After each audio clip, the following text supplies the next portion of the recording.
The next question really relates to the general issue of calculation of zakat. Could you explain to the viewers in a nutshell how that is done? There are two methods of zakat can be calculated, because zakat is payable when you have it for 1 year. So you can keep a daily record of what is your wealth above the nisab level. You can keep a weekly record or a monthly record. So then whenever the nisab level is above, then you note down the date.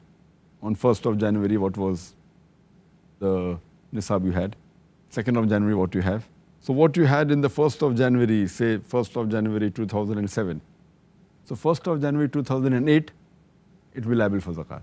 Then what you had on 2nd of January, calculate it. Then 3rd of January, or on weekly basis, or on monthly basis. But to keep a record of all this is very difficult.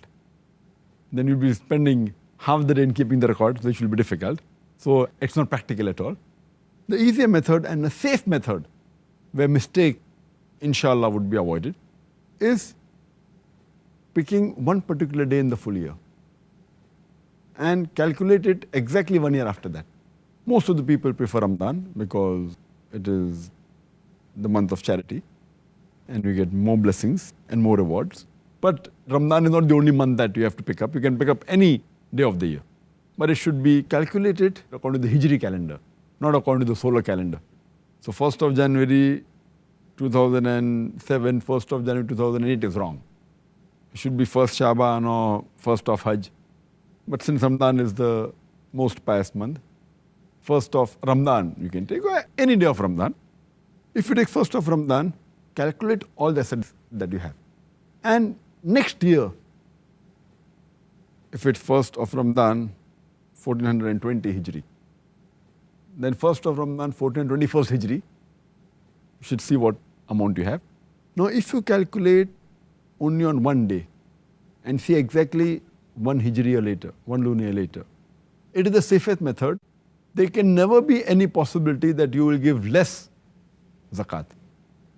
There can be high chances you may give more zakat, but never less. Why? If you keep on calculating daily, then the level keeps on going up and down. But if you calculate one particular day of the year, whichever day you pick up, and if there happens to be the lowest collection, the lowest saving in the full year, yet you are paying the minimum amount of zakat. Say on the 1st of Ramadan, you have 100,000 rupees as saving, or $100,000 as saving. And that happens to be the lowest saving in the full year. Yet, since it's the lowest, you have to pay zakat on what you possess for one full year. So you have to pay 2,500 rupees or $2,500 on that amount. It's safe. But it may be that it is the highest saving of the full year. So here itself, you may be paying a little bit more zakat, but you won't be paying less. But some people may think, oh, it is the highest saving. That means, I may be paying unnecessary more amount. There are chances you may pay more, but there are no chance you will pay less. Because even if it is the highest, and if you think that you will try and catch the lowest point may keep on changing. It may be in the month of Shaban, it may be in the month of Rajab, maybe in the month of Hajj. And then if you try and catch that point, next year it will again change. So if you try and catch that point, there are high chances you will pay less zakat. So best is to pick up one point, one day in the full Hijri calendar, and keep on taking that every year. And you'll be less assured that you will never pay less zakat, you may pay more. Because if the wealth keeps on fluctuating up and down, you have to pay on what amount you possess for the full year. Yeah. But the lowest point once, maybe Shaban, the other may be Ramadan, the third may be Hajj, maybe any month.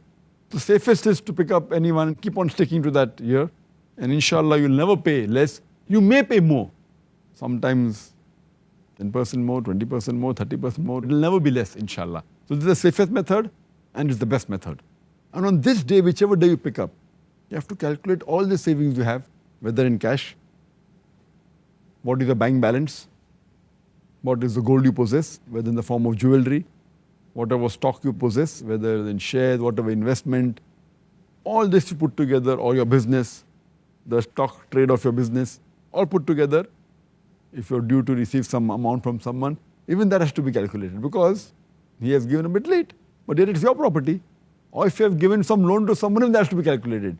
But if you have to give some money to someone, that has to be deducted from your amount.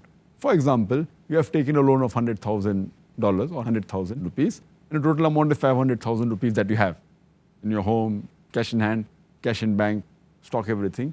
So you have to minus from 500,000, 100,000. So you have to pay zakat on 400,000. But if you possess 500,000 and you have given loan of $200,000 to somebody else, and you have to receive $100,000 because the goods you have sold, so 500 plus 200,000 plus 100,000, you have to pay zakat on $800,000. So in all, you have to calculate on one particular day of the year, and then you have to pay zakat 2.5% on that.